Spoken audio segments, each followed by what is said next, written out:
Meus amados, Deus tem colocado no nosso coração esse mês falarmos uma série a respeito de família. Domingo passado, nós já ministramos a primeira mensagem sobre família.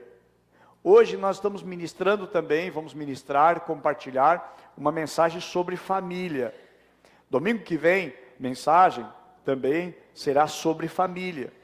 E se permitir o Senhor, o final do mês também, o último domingo, também iremos focar em cima da família. Mas por quê? Você pode dizer, por que só família?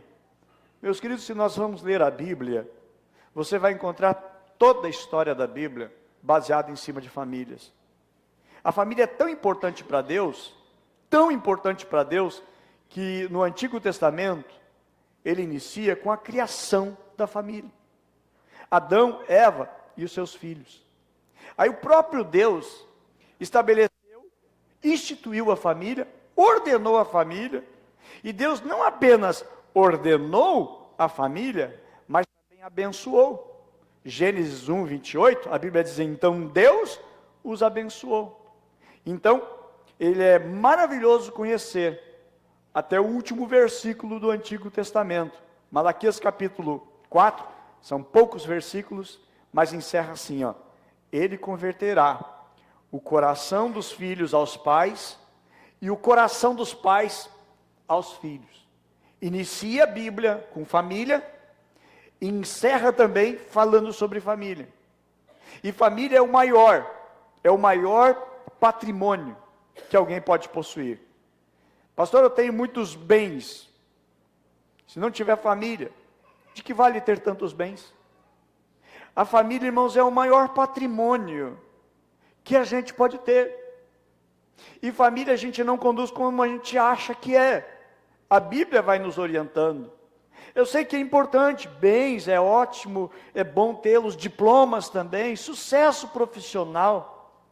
Mas tudo isso perde o significado se não houver felicidade dentro da família. Na verdade, disse alguém, não sei quem, mas há muitos anos eu aprendi isso, eu guardo isso no meu coração, que nenhum sucesso compensa o fracasso no lar. Nenhum sucesso vai compensar o fracasso no lar. Nós podemos construir, aliás, nós não podemos e nem devemos construir a nossa felicidade sobre os escombros de uma família derrotada e destruída. Não é coerente também ser uma pessoa acessível para os estranhos, mas ser alguém incomunicável dentro de casa. Nem é racional nós sermos amáveis com os estranhos, mas sermos tão truculentos dentro do lar e dentro da casa. Ok? A força de uma nação, de um povo, está na família. A construção de uma sociedade está na família. Rui Barbosa, um grande pensador, ele escreveu o seguinte, que a pátria é a família amplificada. A pátria é a família amplificada. Disse ele, multiplicai a família e tereis a pátria. Cada pátria é a somatória daquilo que a família é. Que, por sua vez, é formada de pessoas. As nações, o que elas são? São resultados da construção de famílias. Tal lar, tal sociedade. Tal lar, tal nação. Então, por isso que nós precisamos, queridos, dar um foco de uma maneira muito apropriada, em cima da família e compartilharmos a respeito disso. Famílias passam por problemas. Famílias passam por crises. Famílias passam por dificuldade. Família não é um lugar só de alegria, mas também de tristeza. O Senhor Jesus vai falar em Mateus capítulo 5, versículo 24, versículo 25, a respeito de uma casa, um lar, uma família, que vieram contra aquela casa temporais, tempestades, ventos, rios, se abateram sobre aquela casa. Aí diz que uma casa foi destruída, a outra não. Qual é o segredo? O segredo é que uma casa estava fundamentada nas Escrituras, no ensinamento, na palavra de Deus. A outra não estava fundamentada. Jesus estava comparando as pessoas que ouviam a palavra, mas não colocavam em prática. E aí Jesus vai comparar com aquele que ouve a palavra do Senhor Jesus e coloca em prática. Então bate qualquer problema que for, qualquer situação que for, mas mantém firme. Por quê? Sustentação da palavra.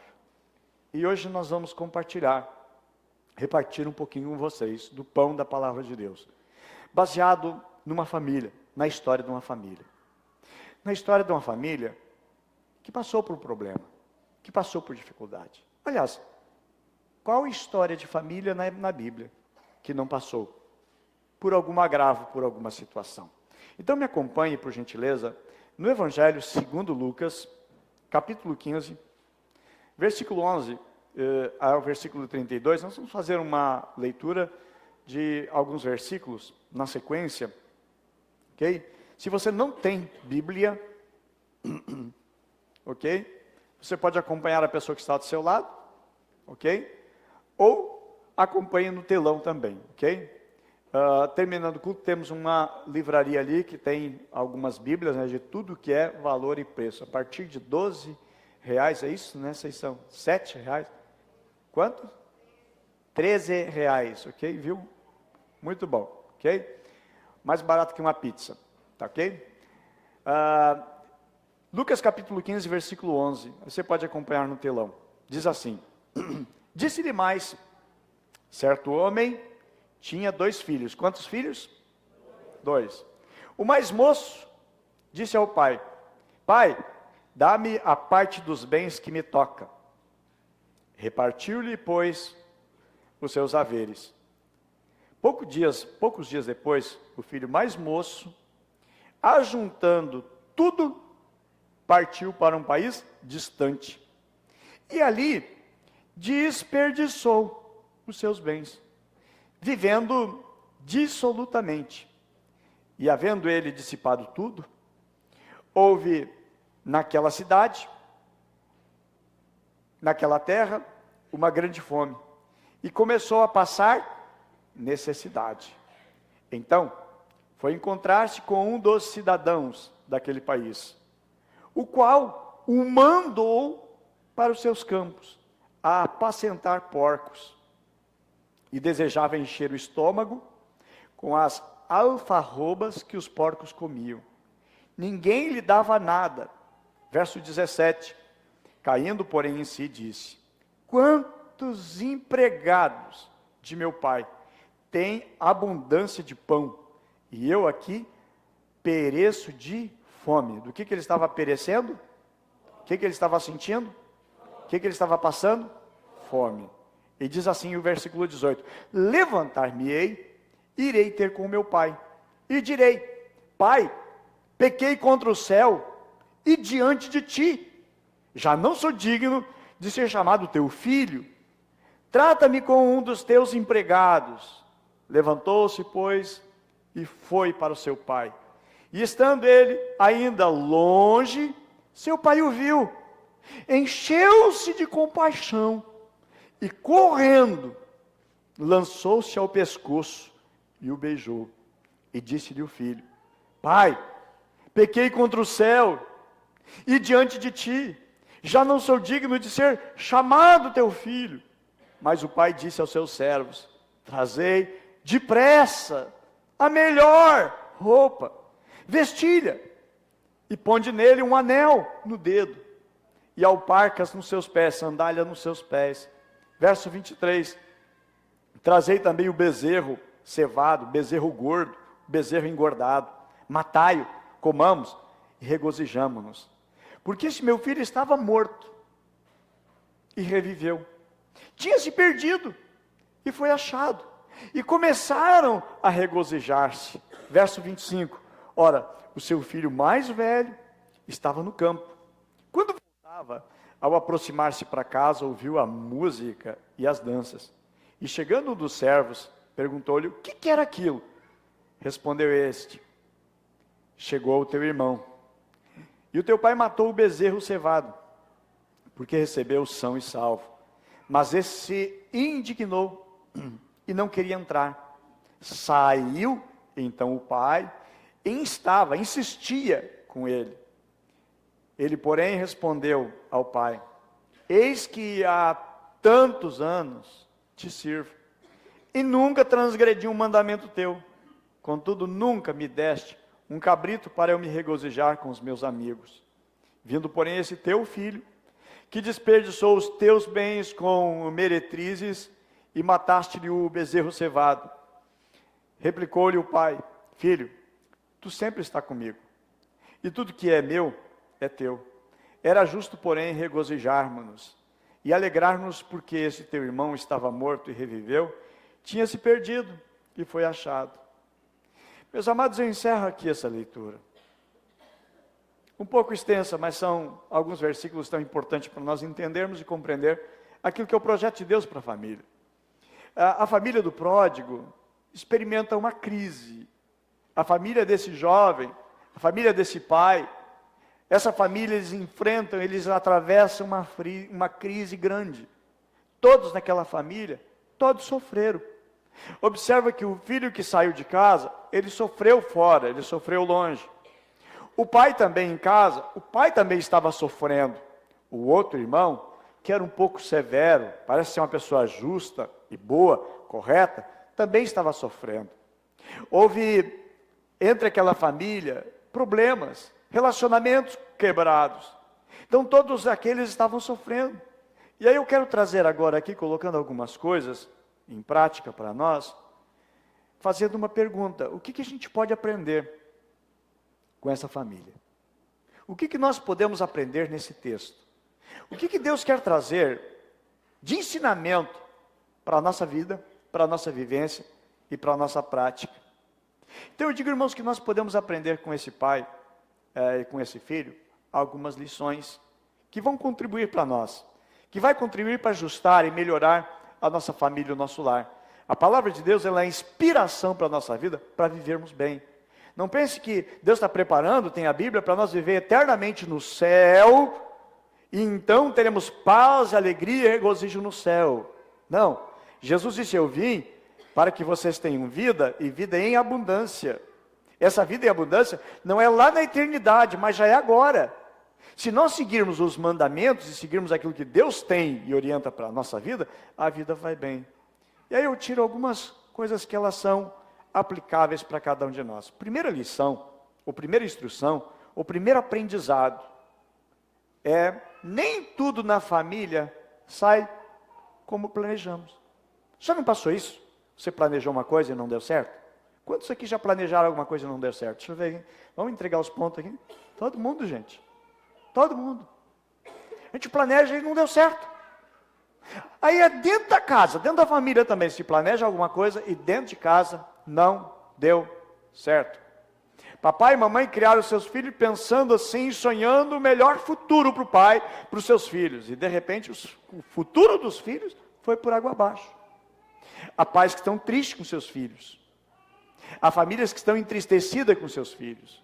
Há filhos que estão entristecidos, magoados, chateados, aborrecidos com seus pais. Há cônjuges que estão brigados. Há cônjuges que estão em intriga, estão em briga, estão em dificuldade. Mas não era um planejamento. Ninguém casa planejando em brigar. Ninguém, quando se casa, se pensa em viver uma vida preciosa, maravilhosa. Por isso que se deixa a casa do pai e da mãe, porque a expectativa é o seguinte: naquela minha casa, que lá vai ser um paraíso, vai ser um céu, vai ser um céu aberto. Só que nem tudo que naquilo que nós planejamos em família dá certo, ok? Nem sempre dá exatamente como nós planejamos. Existem alguns acidentes no percurso. Esse pai, ele planejava o seguinte: eu vou criar os meus filhos vão me ajudar aqui na fazenda, depois eu não vou ter mais saúde, e eu vou entregar a administração da fazenda para os meus filhos. E os meus filhos vão tocar os negócios da empresa, vão tocar os negócios da fazenda. Só que de repente é o seguinte: está o pai ali, na sua casa, chega o mais moço, o mais jovem, e diz o seguinte: pai, eu não sou feliz aqui nessa casa. O pai talvez pergunta assim: mas meu filho, o que está te faltando aqui?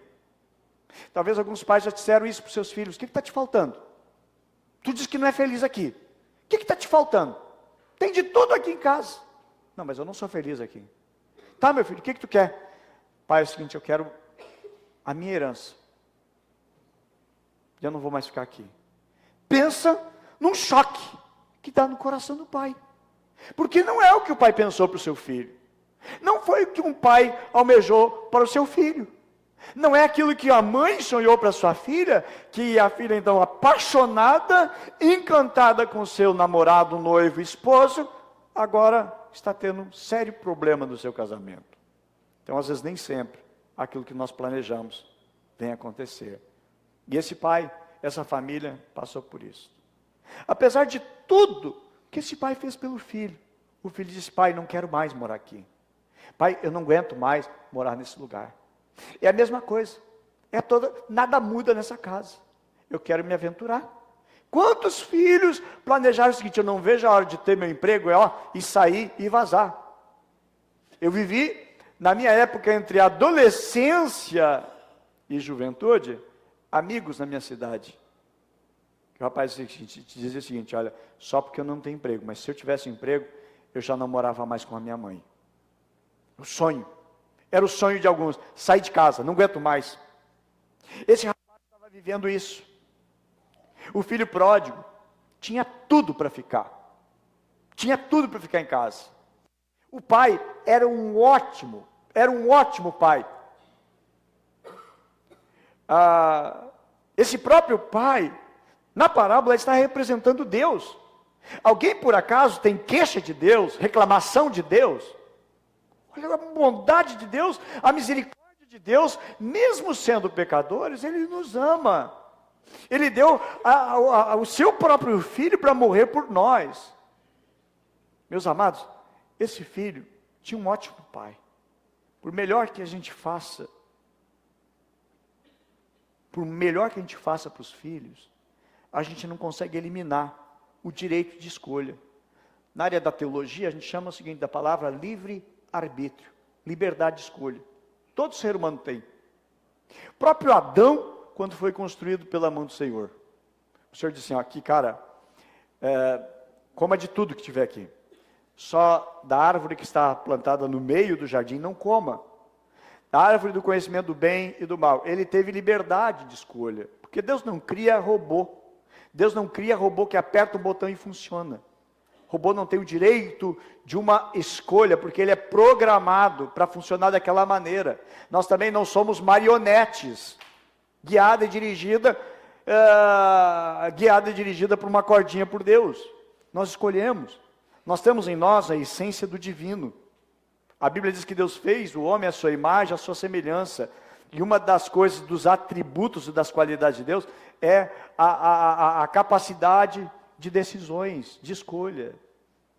E aí Deus diz assim, coloco diante de vocês o caminho da bênção e da maldição. Escolha. A vida é feita de escolhas. Escolhas que às vezes trazem tristeza, resultado. Escolhas que às vezes são péssimas, mas nós que escolhemos. É a moça que sai de casa porque se encantou, se enamorou do rapaz e lá não deu certo. Escolha. É aquele pai que diz, filha, não casa com esse rapaz, é um traste. É péssima escolha. Não, porque eu quero, porque ele enche os meus olhos. Casou, de repente entra com o olho roxo. E o pai pergunta, o que houve, filha? Ele me encheu os olhos. Escolhas. Tudo é escolha, queridos. E esse moço, ele tem escolha. Ele tem liberdade, filhos têm escolhas. Mas o cônjuge tem escolhas. Todos nós temos escolha. Os 10 mandamentos que Deus dá, o decálogo, é prova que o ser humano tem a liberdade de escolher. E Deus deixa essa capacidade para cada um ser responsável pelas suas escolhas. E esse pai tinha um filho, e o filho tem direito de escolher. E o filho escolheu, eu quero ir embora. Você disse assim, eu não quero mais servir a Deus. Escolha a tua. Senhor, eu não quero mais Jesus na minha vida. Escolha a tua. Não vai ser boa coisa. Porque Jesus é o nosso único amigo que nos entende, que nos abraça, que nos acolhe, que na hora que você está sozinho, você vai orar, e Ele se manifesta com sua graça, sua bondade, seu amor. Então nunca abandone Jesus, porque Ele nunca nos abandona. Mas são escolhas. Não quero mais ir na igreja, não quero ir mais no aprisco, não quero mais ir no discipulado, não quero mais no crescendo na fé. Escolha. Não quero mais casa de paz. Escolha. Tudo nós escolhemos. E esse filho, ele disse, não quero mais. Então, às vezes, nem tudo dá certo como nós planejamos, por causa de escolhas. Segundo ponto dessa mensagem, o que nós podemos aprender também? Além de que nem tudo dá certo, conforme nós planejamos. Nem tudo sai exatamente como planejamos. Segundo ponto da mensagem, nunca sofra por arrependimento. Faça sempre o melhor. Quando a gente faz por melhor, nunca vamos sofrer por arrependimento. A pessoa diz, olha, se arrependimento matasse. Mas quando a gente já escolheu o que é melhor, já tomamos a decisão pelo melhor, não vamos ter dor de arrependimento. Eu investi o melhor para os meus filhos. Eu investi o melhor para dentro da minha casa. Esse pai, ele podia estar sofrendo demais. O pai do pródigo, desse menino novo que saiu, ele podia estar sofrendo de dor de separação. Esse pai podia estar sofrendo pela dor da saudade. Mas uma dor ele não tinha. A dor da culpa. Por não ter dado para o filho melhor. O filho não podia dizer, ó pai, eu estou saindo que eu não tenho comida, tu não me dá roupa, tu não me dá nada, eu estou sofrendo de fome. Não, irmãos, ele tinha do bom e do melhor.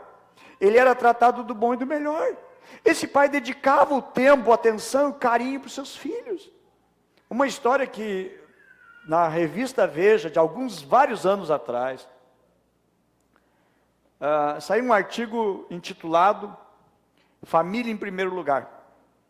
E o autor desse artigo postado na revista Veja, ele escreveu a respeito de um amigo dele, que era um workaholic. Um workaholic era alguém que é fissurado no trabalho, viciado no trabalho. É alguém que, na cultura americana, eles chamam de burro de carga. Alguém é um trabalhador compulsivo, viciado em trabalho. Até conversando essa semana com uma mãe, ela disse, meu filho está com 3 empregos. 3 empregos. O cara já está formado. Não tem casa para sustentar. Não tem filho para criar, só ele. Mas é trabalho, trabalho, trabalho. Qual é o erro? Não é erro trabalhar. Digno do salário é o trabalhador.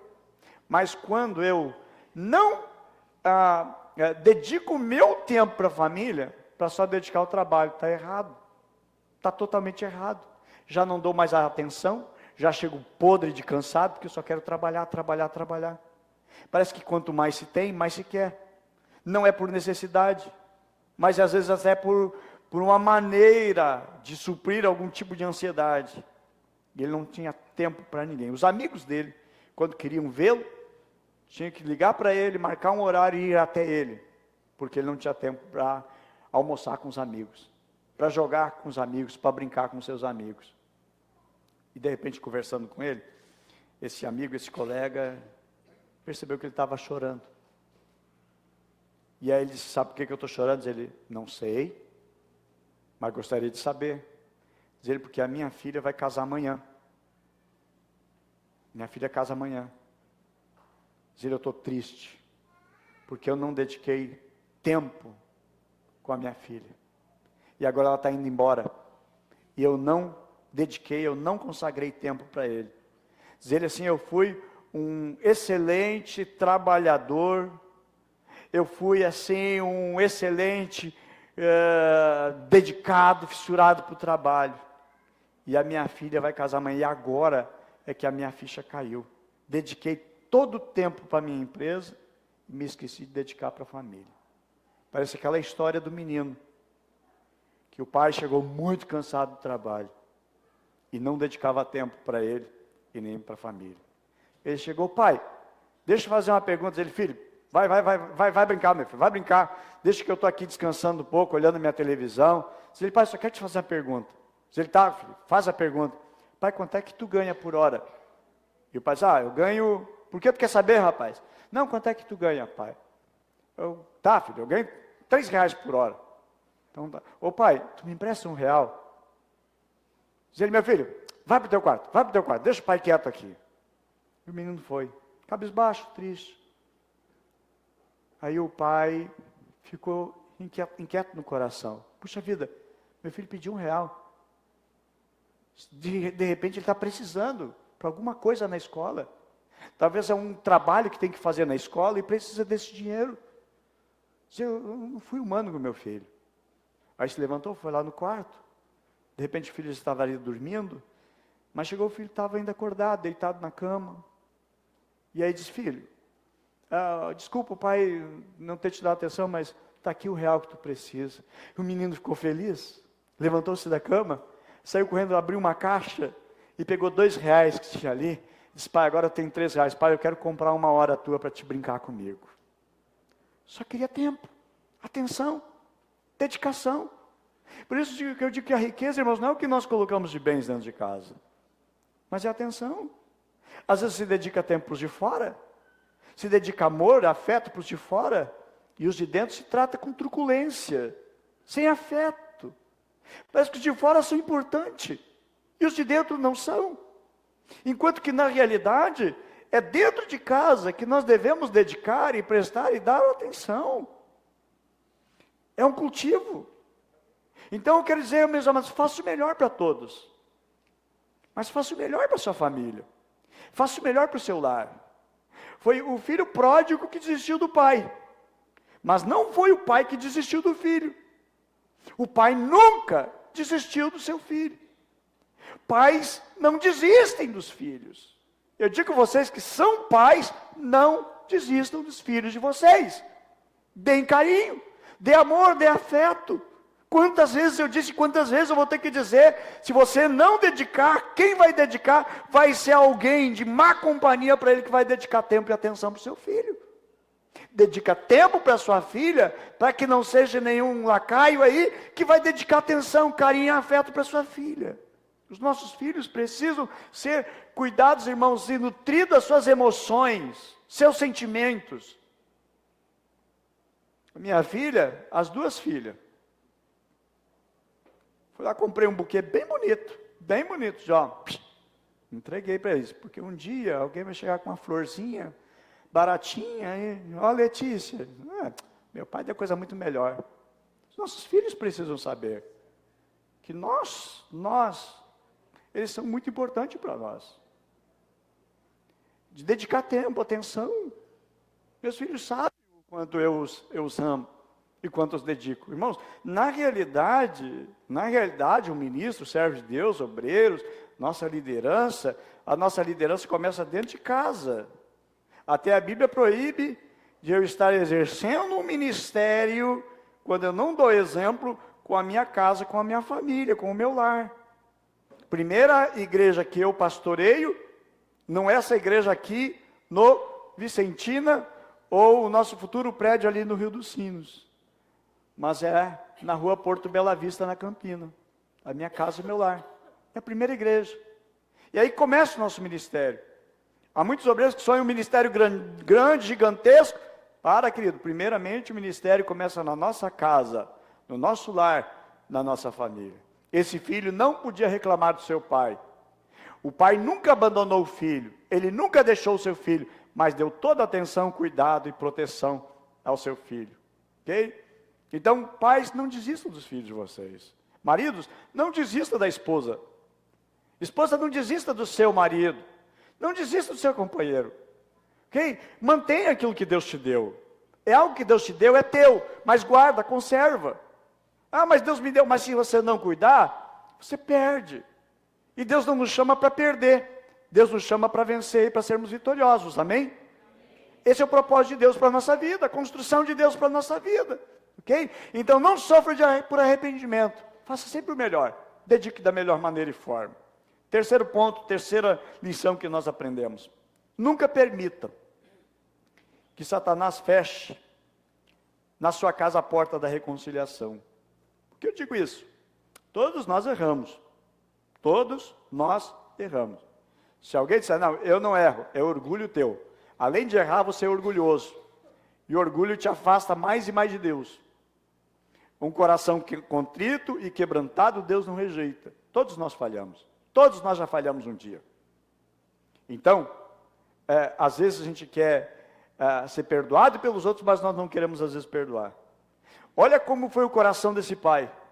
Esse pai deixou a porta aberta para o seu filho voltar. E às vezes na instrução, quando alguém diz para mim, pastor, eu preciso conversar com o senhor, é o seguinte, eu estou para largar da minha empresa, a empresa onde eu estou trabalhando, vou trocar por uma outra. Então, se você vai sair da empresa, deixa a porta aberta. Um dia você pode precisar voltar para aquela empresa. Deixa a porta aberta, não fecha. Não fecha a porta. Um dia você pode precisar retornar. Olha o que esse pai faz. Esse pai deixa a porta aberta. Olha como seria a atitude desse pai. Se o pai dissesse o seguinte, olha, tu quer sair mesmo? Quero, pai. Tu quer ir embora mesmo? Quero. Então nunca mais tu vai pisar nessa casa. Nunca mais tu vai voltar para cá. Eu não vou deixar. O pai não fez isso. O pai deixou a porta aberta. Filho, tu quer ir? Vai. É decisão tua? É. Eu não gostaria que tu saísse. Mas se tu vai sair, meu filho, quando quiser voltar, a porta vai estar aberta. A tua cama vai estar aqui. Nós vamos estar te recebendo. O filho sabia onde ia voltar.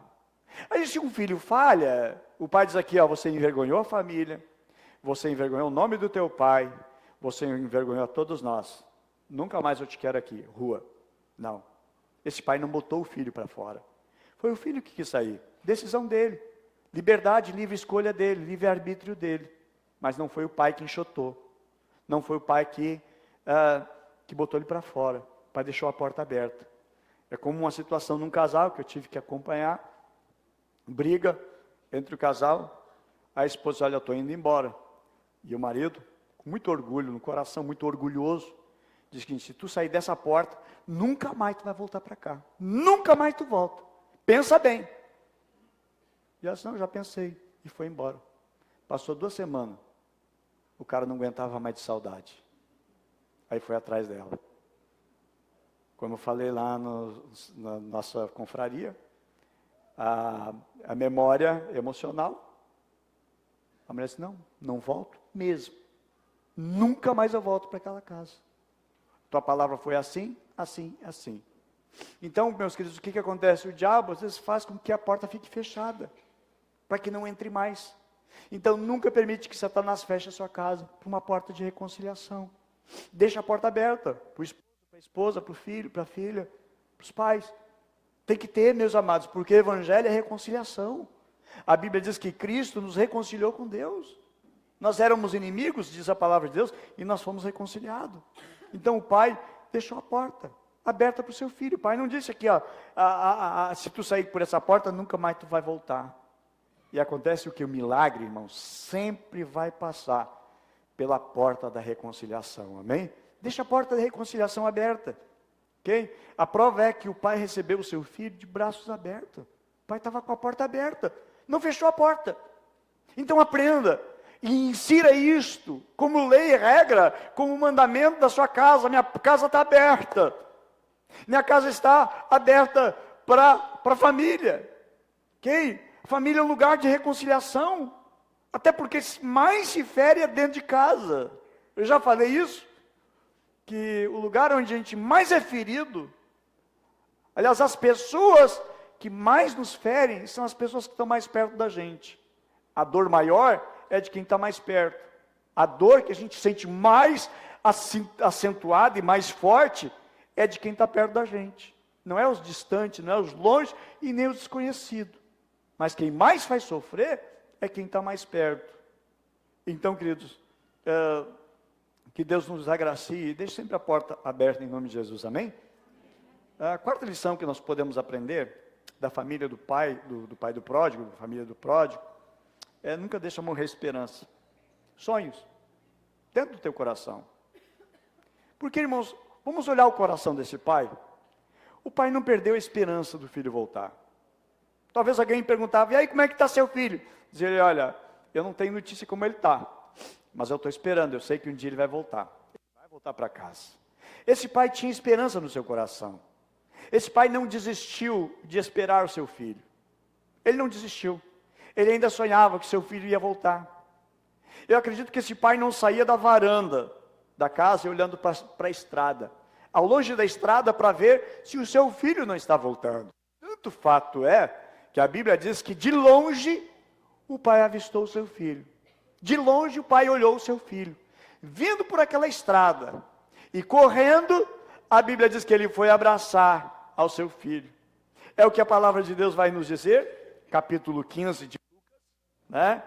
Esse pai, a Bíblia diz que vinha ele ao longe quando o pai o avistou, e compadecido dele, correndo o abraçou. Eu fico imaginando, esse pai não é um maratonista, não era um atleta, mas esse homem faz uma corrida, porque a Bíblia diz, correndo. Porque, meus amados, esse pai tinha uma esperança no seu coração. Pior coisa é você já não ter mais nenhum tipo de esperança. Quando a gente já não tem mais esperança, morreu tudo. Não é o filho que morreu, morreu aqui dentro. Há pessoas que, infelizmente, pessoas que perderam seus entes, morreu, está sepultado lá no cemitério, mas não morreu aqui dentro do coração. Não morreu aqui dentro da alma. Está vivo. Né? A respeito da doutrina da ressurreição, da esperança em Cristo que nós temos, é algo extraordinário. Mas esse pai não desistiu de esperar o seu filho. O pai ficava na varanda olhando. Ele sabia que seu filho via voltar um dia voltaria. Talvez ele tenha até, eu acredito que comprado a roupa do filho, porque o filho levou tudo. No dia que o filho saiu de casa, o filho levou tudo que tinha, calçado, roupa, meia, capa, levou tudo que tinha, tudo, não deixou nada em casa. Porque o filho não tinha esperança ele voltar, o pai sim. De repente passou um vendedor ambulante de roupas, e o pai olhou, essa roupa serve no meu filho, essa roupa é boa, eu vou comprar para o meu filho. Tanto que a Bíblia diz, tragam a roupa. E o pai tinha preparado, o pai tinha comprado, porque tinha esperança. Quantos pais perderam a esperança? Quantos cônjuges perderam a esperança? Quantos filhos perderam a esperança de uma mudança, de uma transformação, dentro da sua casa, dentro do seu lar? Mas que o Espírito Santo, nesta noite, reacenda a esperança, reacenda o sonho no teu coração, na tua alma. Não deixa morrer o sonho, não deixa morrer a esperança. Meus amados, esse pai não perdeu a esperança. Por que você já está perdendo a esperança e acabando com os sonhos? Não pare de sonhar. Mas meu marido, ele não vai mudar. Não diga isto. Meu filho, ora pelo meu, trazia a roupa dele aqui para a igreja e morrer. Esse pai não deixou a esperança no seu coração morrer. Pelo perdão e a graça. Sabe, meus amados, tratar o não tem merecimento dessa comparação, dessa história. Se coloca, por exemplo, no é graça. Quando o filho diz o seguinte, pai, tem uma conversa contigo. Digo, fala meu filho, o que houve? Pai, não sei se tu vai gostar. Desembucha, rapaz. Pai, é o seguinte, não quero mais, não aguento mais essa fazenda. Essa vida está pacata. Esse lugar aqui é a mesma coisa. Estou enjoado de morar aqui. Pai, eu quero a metade, eu quero a minha herança agora. Irmão, pensa no cara brabo, que levanta a mão para trás e dá no lambedor de lavagem da cara do rapaz. E o cara dá umas 3 cambotas assim. Porque é um desrespeito que ele fez. Desrespeitou o pai. Hoje, se os pais quiserem distribuir o seu patrimônio para os filhos, pode. Faz lá no documento e pronto, está resolvido. Entrega a casa para um, entrega a casa para outro, tranquilo, sem problema, não tem problema. É uma questão de que os pais quiserem fazer. Minha mãe tem uns imóveis espalhados lá pela região do litoral, eu já diz, meu filho, já vou botar no teu nome, passou para minha mãe, já fica com esse. Digo, mãe, precisa. Não, deixa assim, já, tá bom. Faz o que quiser, é teu. Às vezes, pai mal morreu, os filhos estão tudo brigando lá, se degladiando na hora do enterro, na hora do velório. Se bem que a maioria esmagadora, né, os filhos estão lá discutindo quem é que vai pagar o velório, quem vai pagar a água, quem vai pagar a luz que ficou para trás, né, um monte de conta de dívida. Mas esse filho desrespeitou o pai. Porque esse pai, eu quero a parte da minha herança. Porque ele estava dizendo assim, para mim, tu morreu. O que ele fez ali? Esmolar na rua. Viver de favores. E o pai poder, nunca mais tu entra aqui. Poder ter enviado com a mão na frente e outra atrás, como se diz. Mas não, o pai deu a herança para ele. Na realidade, o pai não deu metade da herança. Deu 1/3. Por que deu 1/3? Porque ele não é o filho mais velho. O filho mais velho, a Bíblia chama de primogênito. Um filho primogênito, ele tem direito à maior parte da herança do filho mais velho. É um direito que cabia dentro da organização, dentro do judaísmo. Então o filho, esse filho rebelde, esse filho ingrato, ele fica com apenas 1/3 da herança. E ele vai. Olha só, meus amados, o que é graça? Tratar o outro de uma forma que ele não merece. Versículo 17 diz assim, ó, então caindo em si disse, quantos trabalhadores do meu pai têm pão com fartura? E eu aqui morro de fome. Versículo 20, de longe viu o filho sair de casa sozinho, mas não voltava. Meus amados, o que aconteceu quando o pai viu de longe? E o pai correu e o abraçou. O pai estava dizendo o seguinte, filho, tu está perdoado. O certo, dentro da cultura, é o seguinte, o pai viu de longe, o filho disse, eu acho que é meu filho. Eu acho que é aquele ingrato. Vou esperar ele aqui. Vou aguardar ele chegar. E o pai poderia esperar, porque não é correto um pai ir até um filho que o magoou, que entristeceu. O correto era o filho vir, dobrar-se e lamber os pés dos pais, pedir perdão e misericórdia de joelho dobrado nos seus pais, e o pai com um monte de testemunha ali, e até o pai poderia castigar aquele filho. Nunca o certo seria fazer o que esse pai fez. O que esse pai fez? Viu o filho de longe e saiu correndo e abraçou o filho. Quando o pai está fazendo essa atitude de correr e lá abraçar o filho, o pai estava dizendo assim, ó, filho, eu estou te perdoando.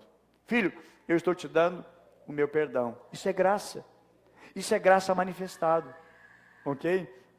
Versículo 28. A Bíblia diz, então se indignou e não queria entrar. Agora falando do filho mais velho. O pai perdoou, o irmão mais velho não perdoou. Às vezes é assim, sabe?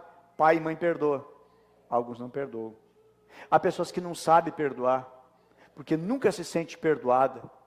Há pessoas que carregam até hoje uma tristeza no coração e acham que o seu pecado não tem perdão. Quantas vezes é assaltado por um erro e uma falha lá do passado, e o inimigo fica atordoando a mente, dizendo, você não é perdoado, você não é perdoado, você não é perdoado. Uma pessoa que ela não se sente perdoada, ela nunca vai ter capacidade de perdoar. Somente uma pessoa que é amado tem condições de amar. Somente uma pessoa que é perdoada tem capacidade de perdoar, porque sabe o que é aquilo. E aquele rapaz, o irmão mais velho, era tido como um legalista, representando os fariseus daquela época, que achavam que era por merecer, que era por merecimento as coisas, tanto que ele acusa o pai, diz, olha, tu nunca me deu um cabrito para comer com os meus amigos, e eu que sempre trabalhei para ti, eu sempre que trabalhei nesse lugar, veio esse teu filho, ele diz assim, é o teu filho, não diz meu irmão, nossa família, ele já tinha excluído do coração, excluiu de tudo, diz, esse teu filho desperdiçou tudo com prostituta, tanto que a Bíblia nem diz que ele tinha gastado com prostituta, mas ele já sai acusando, coração ferido e magoado. Há tantas pessoas assim, coração ferido e magoado, e ele trata todo mundo como fosse exatamente a vida dele. Mas Deus não nos trata assim. Deus nos trata com a sua bondade, com o seu amor e a sua fidelidade. Exatamente, amados, como este pai manifestou, é o exemplo de Deus. E eu pergunto, o que está faltando na tua casa? Será que está faltando na tua casa não é graça? Alguns dizem, mas em casa está faltando o arroz, o feijão, e a briga gira em torno disso. Não, às vezes o problema é faltando graça. Por isso que tem tanta briga, tanta discussão, graça. Falta graça, manifestação da graça, aquilo que nós não merecemos, aquilo que nós não somos dignos. Ok? Então a reação quando o filho pediu a parte da herança, meus amados, ele deu, o pai deu sem problema nenhum. Agora o filho retorna e volta e o pai abraça. Quando o filho estava voltando, maltrapilho, sem dinheiro, o pai que vai ao encontro dele. Eu acho tão interessante que esse pai, ele age com graça. O pai não fica cobrando, porque deu o dinheiro que eu te dei. Não. O pai não chega cobrando. O pai abraça. Eu lembrei da história de uma esposa que ela estava dirigindo o carro e de repente, infelizmente aconteceu um acidente, ela bateu na traseira de um ônibus. Ela apavorada, bateu uma crise de choro e ela liga para o esposo, diz, olha amor, por misericórdia, vem aqui, eu bati num ônibus, vem cá por favor. E rapidamente o marido em poucos minutos estava lá. Aí o marido chegou, abraçou a esposa e disse, querida, como é que tu tá? Tu tá bem? Como é que está te sentindo? Te machucou, te feriu, tem que ir para o hospital? Não, ele não fez isso. Ele olhou para o estado do carro, olhou o que fez no ônibus, e começou a xingar. Barbeira, olha o prejuízo. Olha quanto que isso aqui vai custar agora. Por que tu não prestou atenção? Por que tu não olhou? Por que tu não olhou, não ficou atenta para o trânsito? Ele começou a xingar ela, irmãos. E tinha uma turma muito grande. Sabe como é que dá acidente? Gira aquele bolo, aquela multidão em volta, né? A mulher se sentiu humilhada, envergonhada e não amada. Como é que terminou a história? Ele teve que pagar o prejuízo, teve que pagar o conserto do carro, o conserto do ônibus e perdeu o casamento por causa do coração machucado. Já diferente de um outro, que o marido diz o seguinte: querida, está aqui o carro, nós compramos, esse carro é teu agora, usa ele. Diga, o dia que porventura der um problema, que existir um problema, alguma inconveniência, uma batida, alguém bater em ti, no porta-luva do carro, ali tem todos os documentos. É só usar ali e apresentar para o agente de segurança. E aconteceu o acidente. Ela lembrou. Na época não tinha celular para ligar para o marido, né?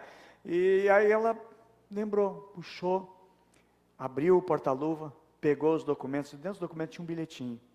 Ele disse o seguinte: querida, espero que tu nunca precise, mas se tu precisar, por alguma avaria, algum problema, ou algum acidente que acontecer com esse carro, sabe a primeira coisa, que eu te amo, que eu vou estar do teu lado, e que o carro não tem tanto valor que nem tu tem para mim. O casamento vai, irmãos, e prossegue. Os bens não são importantes. As pessoas são mais importantes. Os bens vão e vão, né? Mas os bens ficam. Esse pai não chegou cobrando. Seu irresponsável, olha o que tu fez. Tu torrou a grana. Tu desperdiçou o dinheiro que com o sacrifício eu dei e trabalhei mais ainda. Não. E esse pai, irmãos, ele vai ao encontro do filho. Esse pai ouve o seu filho. Será que não está faltando graça dentro das nossas casas? Que os relacionamentos, meus amados, eles têm que vir antes das regras. Relacionamento é mais importante do que regras. Sexta lição que nós vamos aprender desta história dessa família.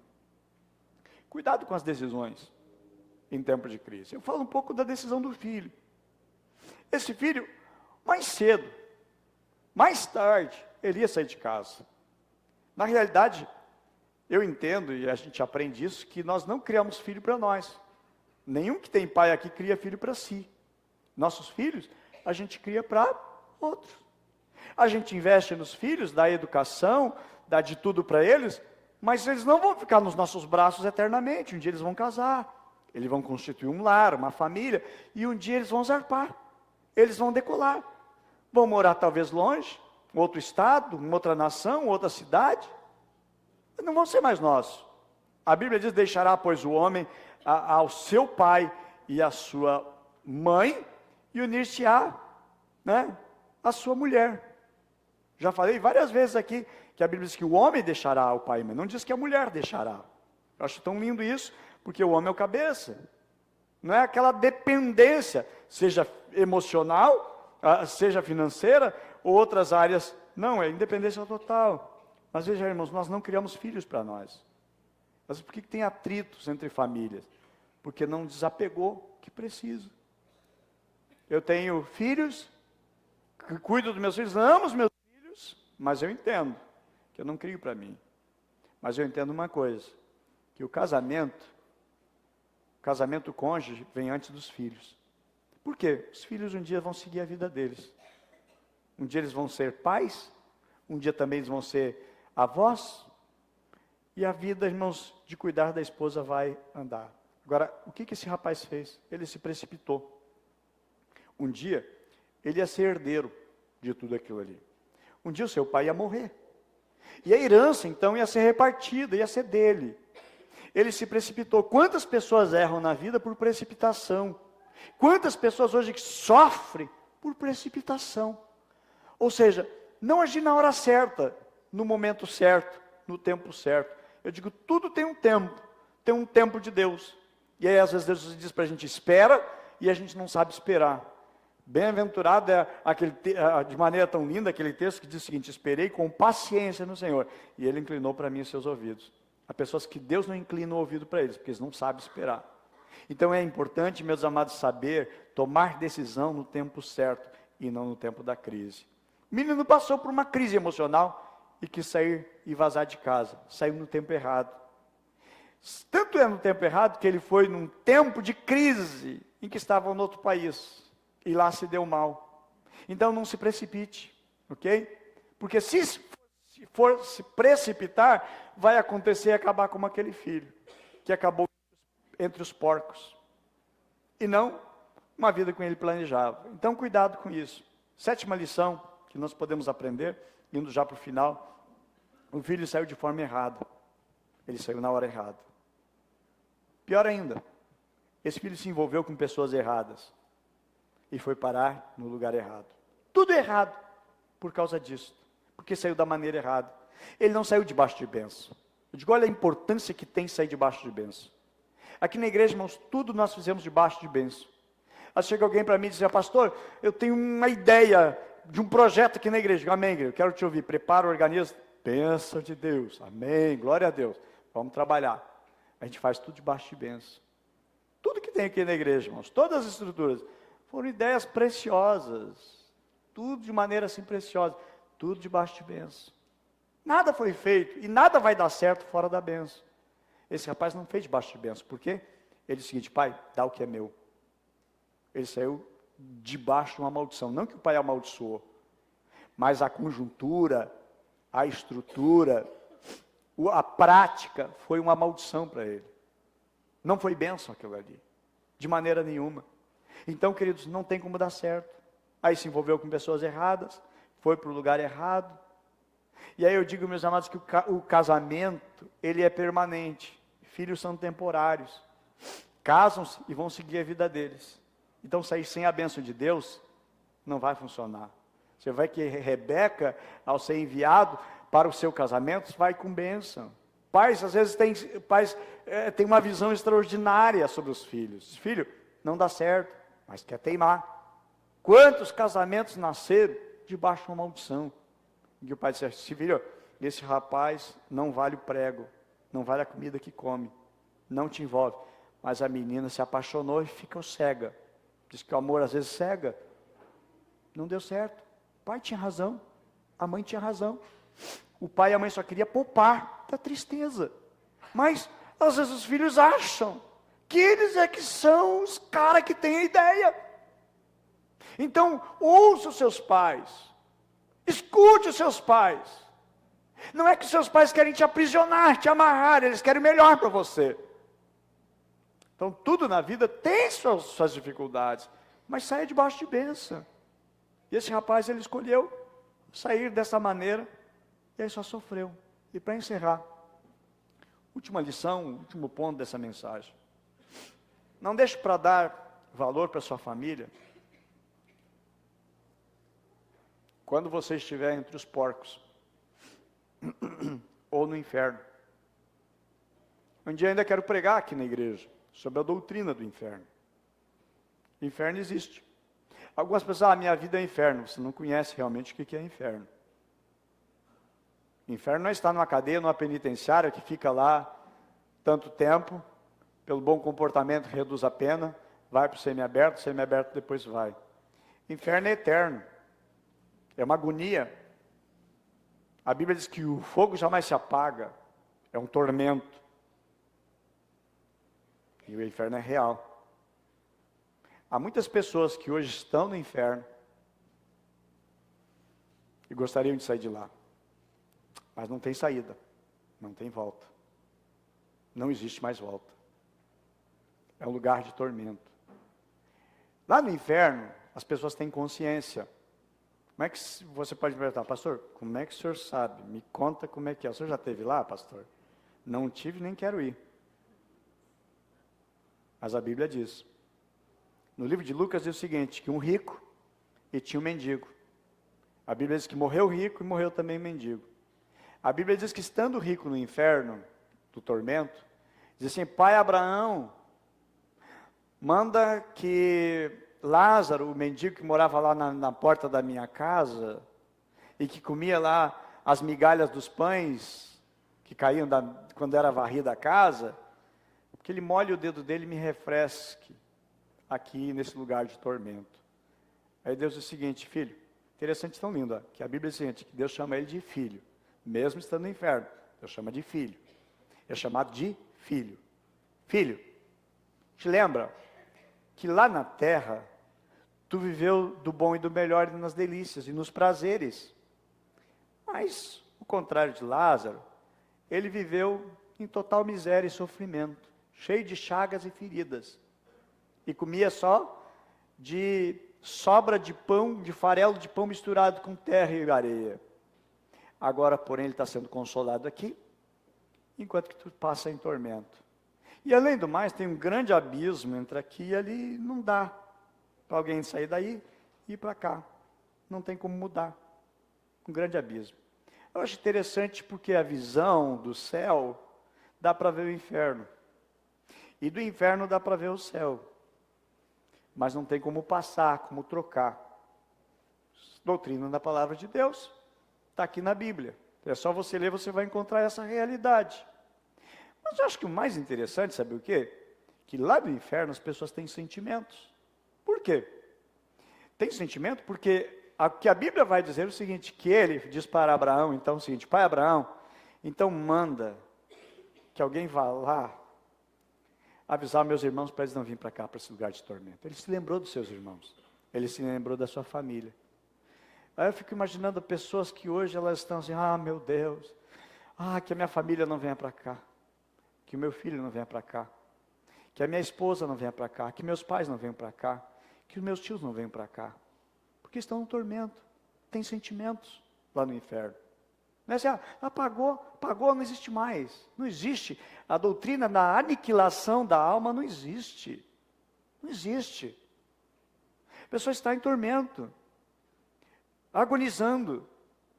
Só que eu digo, meus amados, não deixa para dar valor para a família, quando você estiver no inferno, valorize hoje, valorize agora.